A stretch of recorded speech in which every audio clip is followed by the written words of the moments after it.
ଏକ ନିଆରା ପରିବେଶରେ ଭଞ୍ଜନଗର ଥାନା। ଗଞ୍ଜାମ ଜିଲ୍ଲା ଭଞ୍ଜନଗର ଥାନାକୁ ଅବା କିଏ ବା ନ ଜାଣେ।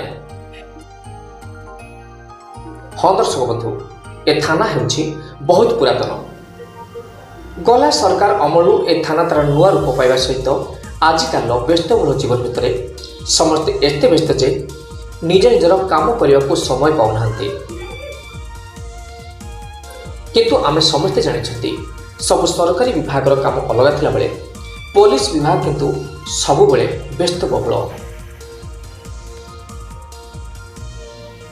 ଏତେ ସବୁ କାମ ଭିତରେ ବି ଥାନା ଅଧିକାରୀ ସହିତ ସମସ୍ତ କର୍ମଚାରୀ ସହଯୋଗ କରିବା ଭିତରେ ଏକ ସୁନ୍ଦର ଗଛ ଲଗାଇ ସୁନ୍ଦର ପରିବେଶ ଭିତରେ ଏକ ମହାନ ଉଦ୍ଦେଶ୍ୟକୁ ସମସ୍ତଙ୍କୁ ସଚେତନ କରିବା ସହିତ ଥାନା କଥା ଶୁଣିଲା ମାତ୍ରେ ଯେଉଁ ଡର ଭୟ ଥାଏ, ବିରକ୍ତି ଭାବ ଥାଏ, ତାକୁ ଏଡ଼ାଇ ଏକ ନୂଆ ରୂପ ଦେବାରେ କର୍ମରତ ସମସ୍ତ ଅଧିକାରୀ ସହିତ ଆଇଆଇସି ଜୀବନାନନ୍ଦ ଜେନା ତାଙ୍କର ବିଶେଷ ଭୂମିକାକୁ ଭୁରି ଭୁରି ପ୍ରଶଂସା କରିଛନ୍ତି ଅଞ୍ଚଳ ବୁଦ୍ଧିଜୀବୀ।